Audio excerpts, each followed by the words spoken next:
Welcome to Talk Commerce, where we explore how merchants, agencies, and developers experience commerce. This week, we interview Tom Robertshaw with Space 48. He gives us a little history on his e-commerce survey that he started publishing while he was still at university. We get into the ever-growing community on BigCommerce and talk about BigCommerce and BigCommerce apps. And how could I talk to a Magento master and not bring up a little bit about Magento? Magento Creative, partnering with the client to help fulfill their strategic growth, serving the world as an Adobe Gold partner and BigCommerce Elite partner.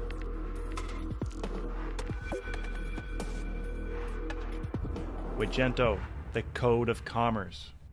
This episode is sponsored by eWay Corporation, the partner of choice for technology, infrastructure, and enterprise-level digital solutions. An AWS Select Consulting partner, eWay Corporation, forward together. My name is Brent Peterson, and I'm your host. Please remember to subscribe wherever you download your podcasts. And now, Talk Commerce. Welcome to Talk Commerce. Tom Robertshaw coming live from Bath, England. Tom, introduce yourself. Hi, everyone. I'm Tom, Innovation Director at Space 48. Excellent. So Tom is here today to talk a little bit about BigCommerce and some of the things he's been doing in BigCommerce. Tom, tell us a little bit about your background, where you got started, and where you're going. Sure. If we go way back, I realized yesterday that it's been 10 years since my last exam studying computer science at University of Bath, and it was around that time that Magento was really sort of coming to the forefront of the e-commerce ecosystem. And me and a buddy, Nick, decided that this would be a good idea. People make money with e-commerce websites. That seems like a good gig to get into. And yeah, then for many more years after that, we ran a Magento agency called Meanbee, which eventually was acquired by Space 48. And we've gone through the Magento 1 to Magento 2, which we still continue to support and build new stores on top of. But also, naturally, as the sort of e-commerce journey has changed and e-commerce marketplace has changed, we've moved to other platforms as well. So we support things like Shopify, BigCommerce, and we also have some experience in shopware in the past as well. So yeah, it's been a journey of platforms, journey from kind of running a business to kind of being within a larger business. I kind of acted as a managing director, sort of CEO initially, and then moved to Space 48 and became an e-commerce consultant, sort of guiding other merchants and internal team members on how to approach projects based on my experience, and now it's changed again, particularly over the last years. Obviously, a lot has changed, but I've moved into working on apps, particularly for the BigCommerce platform, and that's meant that I've kind of thrown away some of the old hats, but picked up a lot of new ones, being sort of back to being a startup within a business. So I'm kind of back to coding, back to sort of product management, deciding what we're going to build, testing, a bit of everything thrown in. So it's quite exciting. Yeah, it's such a journey. I remember one of the things that you did originally, or one of the things that you were known for, was a survey that you did of e-commerce platforms across the internet, across the world, right? What got you motivated to do that? That was, if not close to the final year of my university education. So we were looking to, should we graduate to this agency thing that we'd started on the side, and sort of nights and weekends. And so I decided, I'd had experience working at a company called Netcraft in the past, and they're very famous for their internet surveys. And so with that sort of background and contacts, I decided to write my own, to look at, with the Alexa Top 1 Million, let's write some Perl scripts and some regex to see what we can find in terms of Magento usage. And yeah, it was a bit of a whirlwind coming home from your lectures and then seeing that Roy Rubin has commented on your blog post. So that was very nice. Yeah, strange experience, and I'm grateful that I was able to continue with that on for a good few years. Were you hoping that it would at some point you would get acquired by Gartner and be one of the Tom Robertshaw Gartner survey experts? I won't deny that definitely crossed my mind at one point. When we were thinking about what it could turn into, because for a short time we did run it as a second business, but realized it's hard enough doing one, let alone two. So we went back to a core focus. But funnily enough, like things kind of come around. The HTTP archive.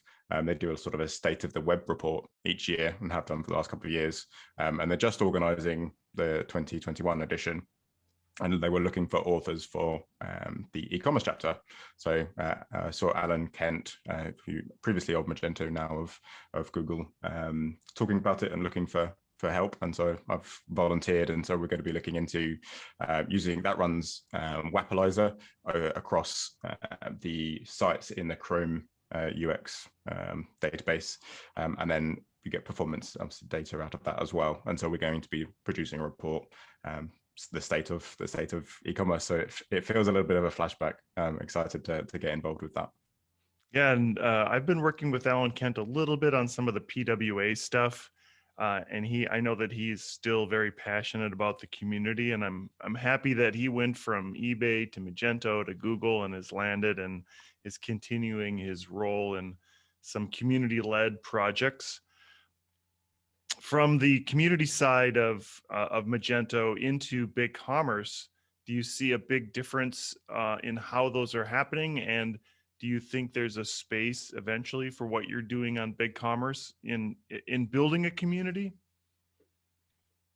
It's much smaller, I would say. I think it's fair to say that it's smaller. It's smaller in its journey. I appreciate the company has been around and the platform has been around for a little while, but it's seen somewhat of a revolution over the last couple of years as it's moved to target a slightly different size merchant, and it's adjusted its kind of its feature set and its direction towards sort of more mid to enterprise businesses. But I think it's the early stage. They do have developer advocates to try and sort of rally the troops and support each other. And they're very proactive in sort of linking people together with questions on Stack Overflow, the support forums on BigCommerce. And I think it's currently essentially a closed beta. They're running a Slack group where there's almost 600 people 600 developers, where people can ask questions and get answers, and so you can kind of request for access to that. And that feels like this kind of the start of a growing community with some that are, as I say, old hands that have been there through many years of BigCommerce, and then those like myself that are fairly new. So it's different, and I think it's got a more Western and Australian, given its heritage, bias compared to perhaps our prior days at Magento, which given it the kind of the access and the how kind of international friendly it was from day one, almost day one, then you know that community spread across Europe in particular as well. One interesting thing that I've learned in the last month or two just doing these interviews is that there's a robust Shopify community, or there's a stated robust Shopify community. I've yet to find it. And I think one of the things that Magento did well or does well is outreach. And so what the developer advocates in BigCommerce, and I guess I haven't had that experience yet. We're still fairly new to BigCommerce, but from a community standpoint, the developer outreach or the outreach from Magento originally was organic, but was also very robust. So I'm wondering your experience between the two. How did you got introduced to BigCommerce? How, and how was that different from Magento? I'm actually not sure the first time. Like, I think I've been aware of BigCommerce for a number of years and like kind of experimented with it, but it's only been in the last 2 years that we've looked seriously at it, and that's because of kind of our customers that have been taking it more seriously, and we're going through a migration process. So it certainly wasn't sort of developer first in the sense of my sort of discovery of it.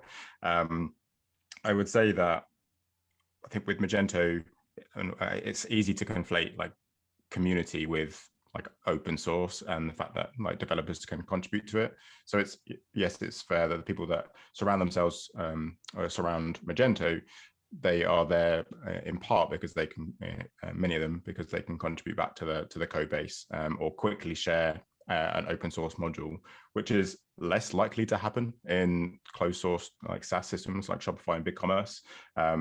Still possible. I'm sure there are open source like scripts out there for helping sort of get data in and out or doing things with their APIs, but they are more geared towards kind of making some money out of your product or your on the platform.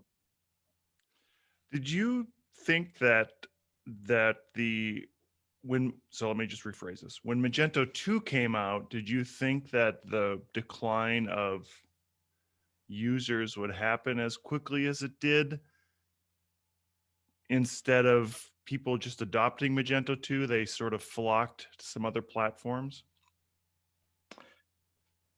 I think I was worried.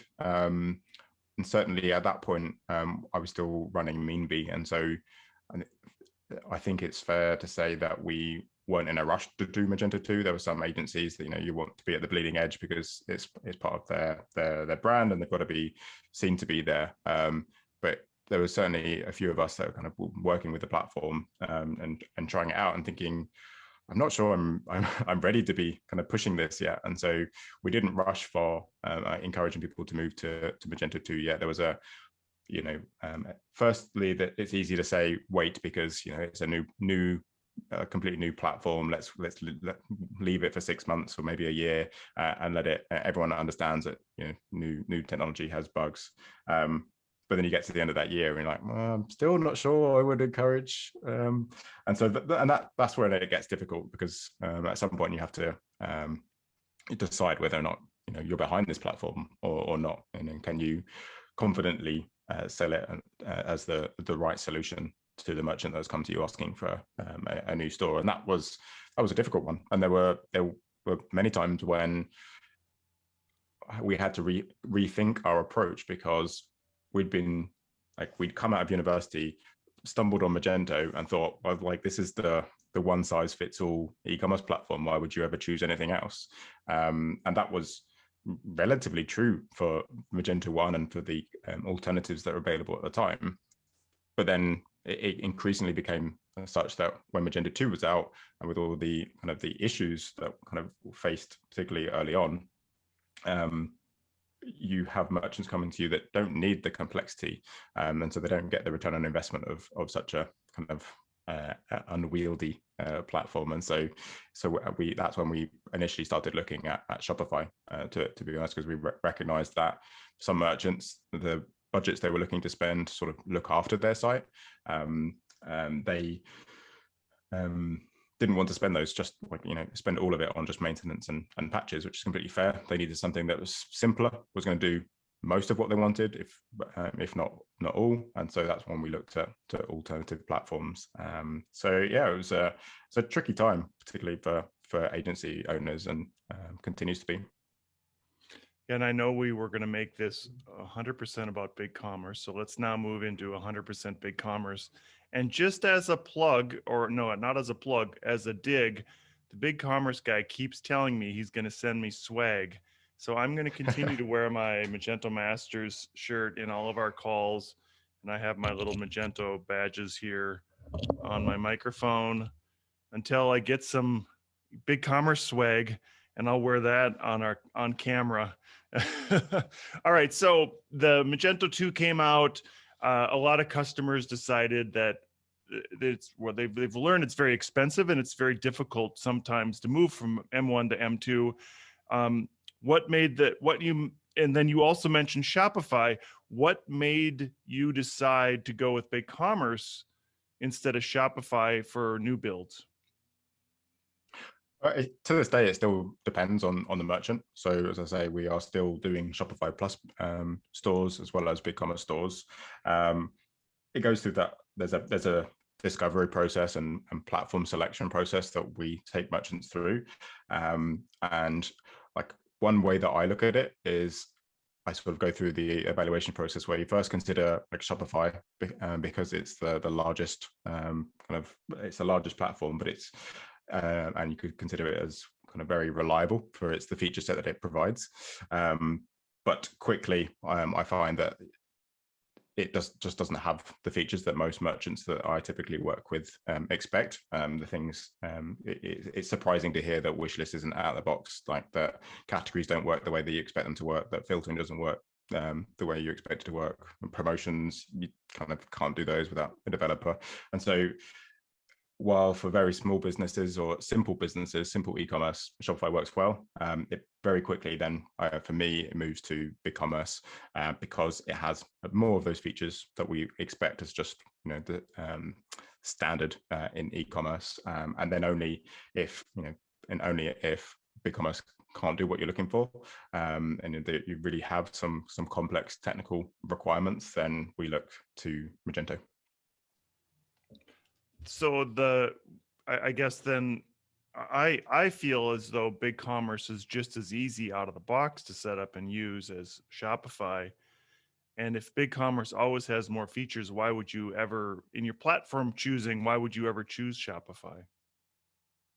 That's a good question, and I would certainly make my vote for BigCommerce, particularly when there might be features that you're not using yet. We know that it has a lot out of the box, so that it's available to you once your business grows. They're there already. So I certainly would recommend BigCommerce.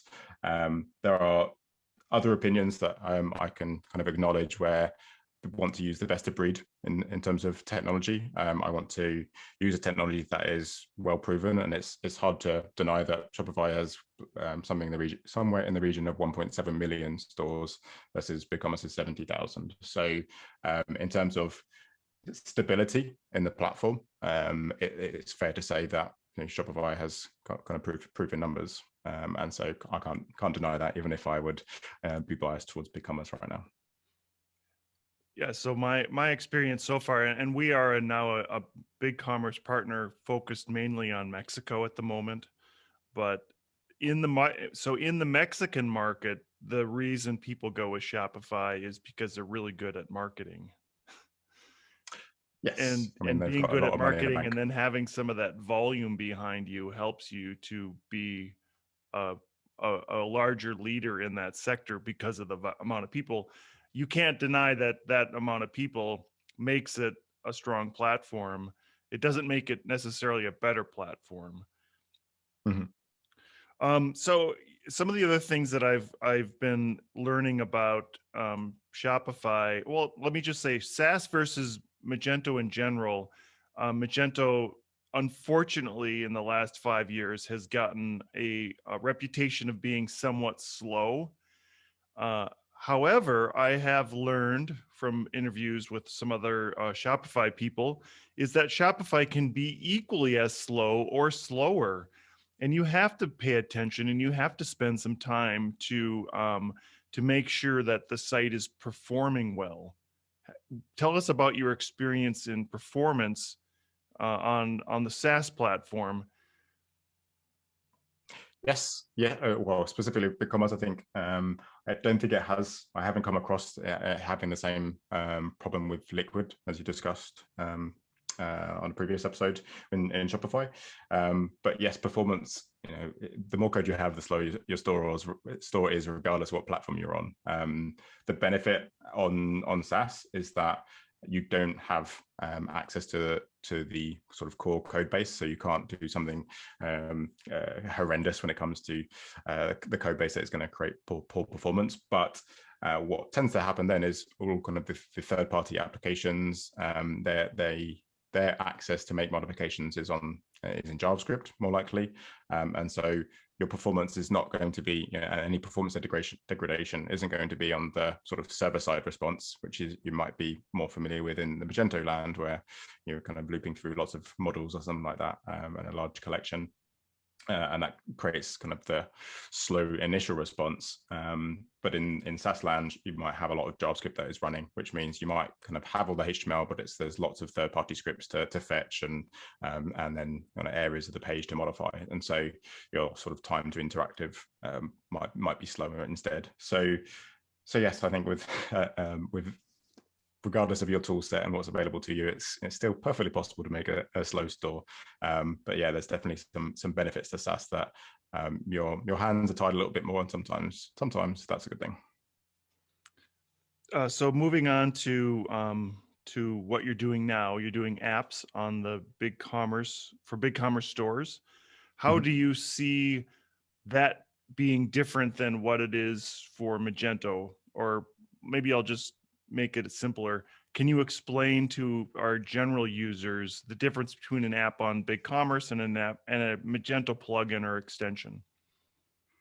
The most exciting thing for me is that it's very easy to install. So it means it's really easy to try new apps out. In the Magento world, when you kind of have a need, you look on the extension marketplace. You might choose based on kind of reputation, on reviews, on price point, and the features that are described, and sort of make a choice there before you get your agency involved, because you know that there's then going to be a development cost in terms of them installing the app, perhaps integrating it with other apps that you or extensions that you have. And so you want to kind of only ask them to do that job once, and you want to then say, oh, actually, I don't quite like that extension now, I have it installed, let's try the other option. One of the things that excites me around BigCommerce apps is that the barrier to entry is a lot lower, because the merchants can literally browse the app store, choose the one they want, and I'll kind of be offering a free trial and free on sort of sandbox non-production stores, so that merchant can really kind of move quickly with their business and try an app out, not have to get the agency involved in. And if it's sort of admin functionality, particularly, they don't even need to get the agency involved to do any sort of integration. So I like that from a point of view, that merchants can move a lot more quickly with their business, and I guess from the business side of it, from my business side of it, the lead time for a sale is a lot shorter, because I'm not trying to win them over to my app and then find that I've got to wait a month for the lead time on the agency to install it. So that's pleasant as well. Yeah, I can't remember who I was talking to, but we spoke about Magento Connect and the fact that in Magento 1 you could theoretically install a module in admin and then break your store, and then nobody could get back into it unless you're a developer. Yeah. That I'm assuming that doesn't happen on BigCommerce. Well, it doesn't. I know it doesn't happen on BigCommerce, so I shouldn't even say I'm assuming that. So the app experience, would you say it's more similar to the way it works on WordPress, where you can install some extension and try it, and then if it doesn't work, you can delete it? Yes, so you can uninstall it very, very easily as well. I would say that kind of my gut feeling is that it's more reliable. I know the WordPress plugin market can have its own issues, because it's still sort of installing that code on your WordPress site, whereas any BigCommerce app, all it's really doing for the most part, particularly again kind of admin area apps, they're just communicating with BigCommerce APIs. They're not sort of adding code to your site, and so they're far less likely to sort of interact negatively with each other. I was listening recently to Commerce Party, Karen Baker's podcast, and she was interviewing Christoph Ringleff, and they were talking about an early hackathon at Magento, and how there was I think Karen was working on an extension called Magento Trash that really uninstalled a module instead of just pretending like you uninstalled it, but it still runs completely in the background.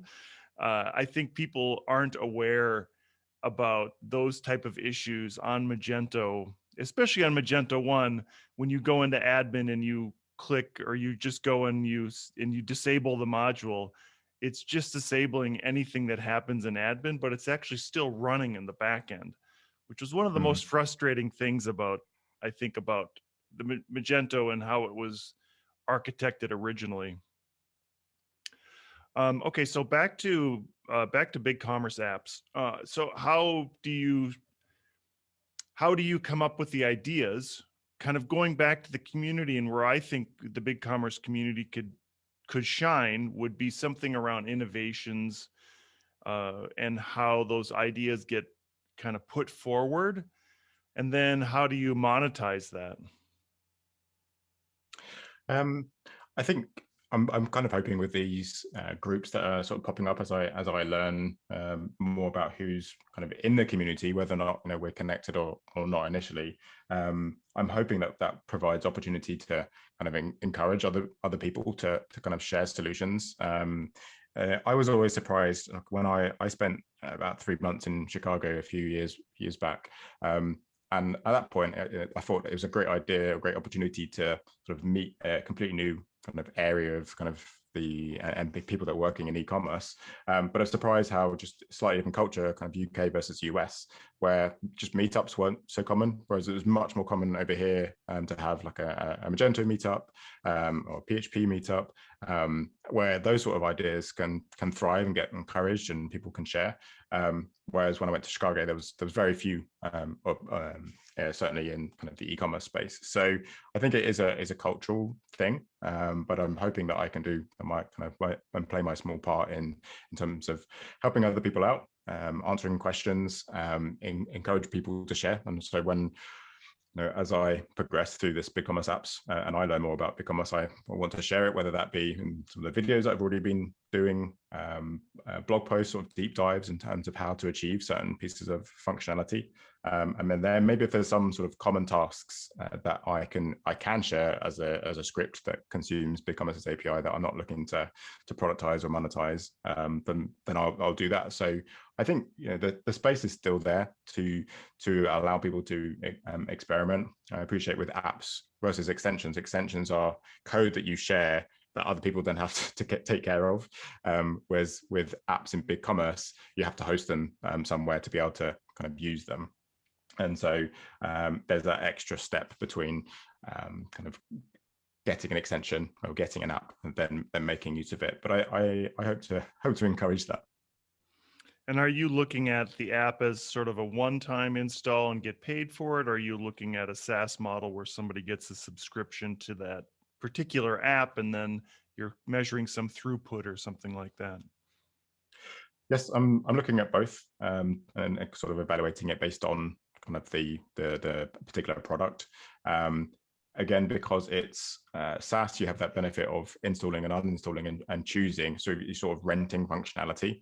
And so that's why the monthly fee makes a lot more sense. So you have that sort of lower entry fee. And then because you don't have to worry about the hosting or uptime or upgrades or anything like that, I think that deserves that sort of service fee. And then, as soon as you don't want it anymore, you want to remove that technical debt, as it were. I don't write technical debt. All my code is technical debt. Then you can uninstall it and stop paying for it. All right, I'll make one comment on technical debt, and this is directed to Magento 1 users. There's a lot of Magento 1 users who feel as though the 10 years of technical debt, we'll call it technical debt, they have on their original store should just transfer to Magento 2. This is a rant, by the way. all that time and money they spent in 10 years on their Magento store should just equally transfer to their new platform. And let's just call Magento 2 a new platform. It's not an upgrade, it's a new platform. So regardless, if you've spent $50,000 a year on maintaining and upgrading your website in 10 years, take that and transfer it to your new store, and it most likely in the same exact look and feel is not going to happen again for less than the amount of money you spent. You're going to have to put some significant investment in that new store to make it look and feel and do what your old store did exactly. Anyways, you mean I can't just remortgage to Magento 2? You can definitely remortgage. Absolutely. Yes, you can go to Magento 2 and buy and get a new mortgage to redo it. And if you've spent $500,000, chances are you should spend 150 to 200,000 to make your store exactly like it was. that's sort of I don't know, that's my little rant. It's probably not, that's probably that those costs don't equate exactly, but I also feel as though people expect that. However, as we're moving into this SaaS world, you mentioned, I know that we talked about Shopify. It was Mark Lewis that we had on the interview, and he talked a lot about putting boundaries around what customers can choose. And I think that's one of the most important parts, is that Magento lets you choose whatever you want to choose, and then you can just do it, and then cost be damned, right? So let's add 70 modules, and then let's maintain that over time. And let's then question, why is our site slow and why is our upgrades expensive? Can you comment a little bit about adding 70 extensions onto BigCommerce and how that impacts your cost and, of course, your performance? I haven't come across any BigCommerce stores with that many apps or extensions installed, but I think comparing it to the Magento days, I think that's less likely to happen. I think that if you do have a kind of a series of apps, it's less likely to cause the performance bottleneck because of the API approach, rather than kind of everything being in the underlying code base. What else there is there to say on that? I think we can still have the performance problems, going back to what we were talking about before from the front end. So the more apps you have, your server response might still be quick, but you might have a lot of JavaScript running, and compatibility between things. So if you've got lots of JavaScript doing different things on the page, then there's still a chance of compatibility issues. So any platform, the more that you kind of add on from different parties that has never had a chance to test all of these different apps on one store, then there's going to be maintenance costs, and that's why you want to choose a platform that has most of what you need and a bit more, so that you can grow into it. But you're not going to want something that has too few features for you, and you need to kind of add 10 apps before you even get started. 10's a kind of magic number here. And similarly, the choosing an e-commerce platform that has all bells and whistles that you're never going to use half of is probably not going to be appropriate for you, either from a sort of pricing point of view and maintenance point of view. So I think that's probably a fair response. But I share your I appreciate it was a bit of a rant, but it's a real struggle for merchants on your previous point around they've spent so much kind of money, whether it be on Magento or BigCommerce, and maybe going through a rebuild. And it's very easy to forget what came out of the box in your platform, and how you gradually over the years tailor it to your business. And then for many tech products, we talk about MVP. Often in kind of the e-commerce world, MVP is exactly what I have now, please, on this new platform. And that's, yes, it is very difficult to achieve when you've spent 5 years worth of sort of your agency retainer or internal dev time customizing it and making it kind of everything you want it to be. So I appreciate that pain for merchants, and so give them a bit of credit for that. Yeah, that was a little bit of my snarky sarcasm, and I apologize for that. All right, so we have about 5-10 minutes left here. Just going a little bit back to the community aspect of BigCommerce. Is there a space for hackathons in this type of thing, where we're trying to create some solution and a group of developers come together and we do a hackathon on BigCommerce? I'd say so. I've already hosted one internally. So I appreciate that, a little bit because I want to build more apps. But as we have multiple teams working internally on BigCommerce projects now, as well as myself and a few people contributing to the BigCommerce Apps Initiative, we wanted to kind of kick off a new financial year and a new set of objectives to expose more people to what it means to build a BigCommerce app. And so kind of stepping away from our project work for a day, we got together and picked a topic, did some brainstorming around how we might want to solve it, and then broke off into groups and experimented with building an app. And so I don't think being open source or not open source prevents the developer community from having a hack day. It's just how how do you add on functionality? Is it kind of by actually deploying code and calling kind of internal API and service contracts and things like that, or is it using public facing APIs? And so you can still be innovative in that space. And so I hope to, as I said earlier, I hope to encourage that, and hope to see some more hack days. I'd say my personal frustration with Magento hack days I've seen in the past is like I enjoyed it more when it was that kind of like, we've seen this problem on our projects, like wouldn't it be great if, and then look to solve it with a Magento extension. I was less personally, I was less excited when it became a sort of a, can I create a PR to Magento? I believe that's an exciting part of the Magento ecosystem, being able to do that. I think that's important for the Magento space. But I was more excited, and then it's going to be from my background as well, and that's why I'm innovation director, I guess.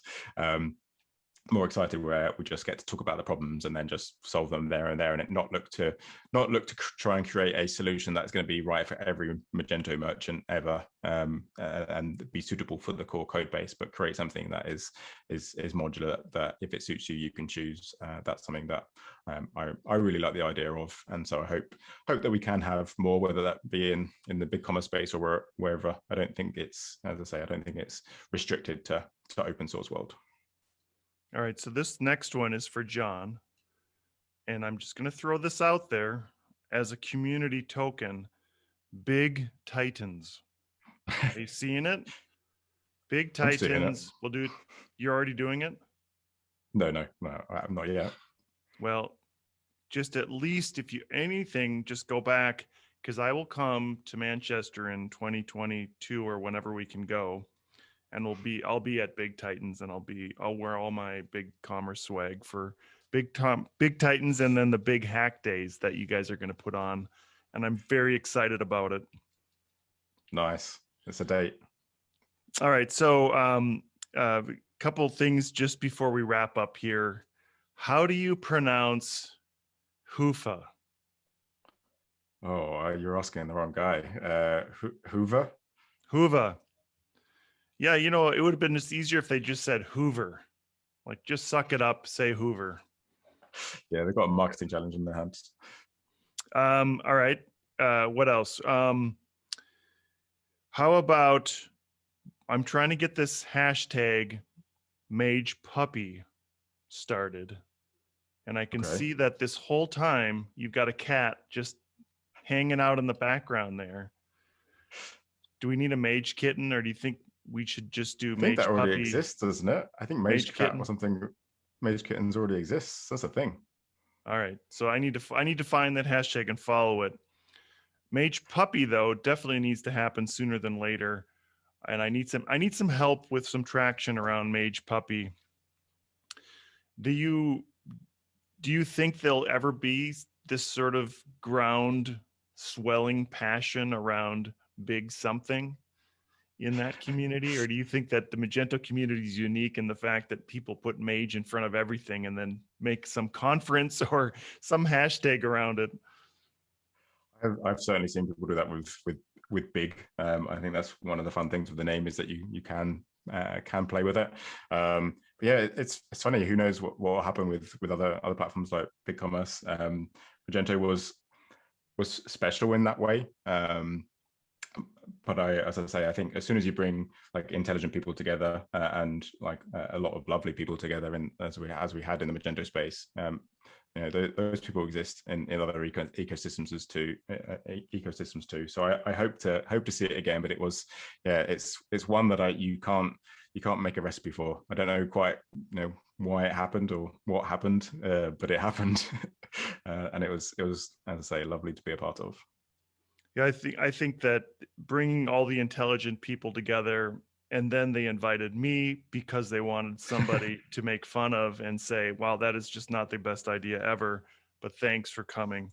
All right, so as we wrap up here, shameless plug, if you could just say whatever you want about whatever you want, go ahead and give us a shameless plug. Sure thing. Well, agency first. So Space 48, remote first e-commerce agency, platform agnostic, so we'll help you guide you through that process between different platforms that are out there right now. That's for us, that's BigCommerce, Magento, and Shopify. And then myself, I'm working on our apps, particularly for BigCommerce, or specifically for BigCommerce. So the first one has now launched that helps automate assigning products to categories based on rules, and I have 2 or 3 more up my sleeve that will be coming soon. So watch this space. Very exciting. All right, so then 2 things from my side. We've already done Mage Puppies, but I want to promote this idea of Big Titans, and I can't think of anybody better to talk to than John Woodall about Big Titans, and I think that he's just got to get behind it or it's never going to happen. I'll join him for that conference in Manchester in November of 2022. And I'll even offer somebody to help organize it with him. And then I'm going to do the Austin version. Yeah, the Austin version. Oh, I have my 2017 Magento Imagine shirt on. I wore my Austin one yesterday, 2016. Anyways, and then one thing I'm trying to promote is a hackathon in Orlando, Florida in January of 2022 for Adobe. So it would be a hackathon / unconference. And I really love the concept of the unconference and the way they organize it in Cologne. Cologne, Germany, the best smelling town in Germany. And so I want to get, you're welcome. I want to get behind this idea of having a conference in Orlando, Florida in January. I know it gets cold in Bath or in Manchester in January, but we have an extra cold. Well, you lived in Chicago, so you know what it's like. It gets cold in Chicago too. As much as people in Chicago complain about Minneapolis, it's only a 10 degrees difference. And if it's minus 10 in Chicago and minus 20 in Minneapolis, it's still minus frickin' cold. So Orlando, it's going to be 80 degrees or whatever that is in Celsius. So anyway, that's about as it gets from our summer. So that's my shameless plug. And then finally, hopefully the BigCommerce people are listening, and they should send me some swag and some buttons so I can put it on my microphone and I can start wearing it instead of all this Magento stuff. I'll even put a different picture up in the background. Put my name down too. I'll get some BigCommerce swag. That sounds good. Yeah, exactly. All right. Well, Tom, this has been fun. What's the cat's name? Scout. Thank you, Scout, for joining us today. I actually have Sasha, one of our dogs, is here. She comes in, goes to bed, and then wakes up when I leave in the after work. So she is also here with me, and it's been fun. Thank you. I've enjoyed it. Great to see you, Brent. Cheers. Bye. Magento Creative, partnering with the client to help fulfill their strategic growth, serving the world as an Adobe Gold partner and BigCommerce Elite partner.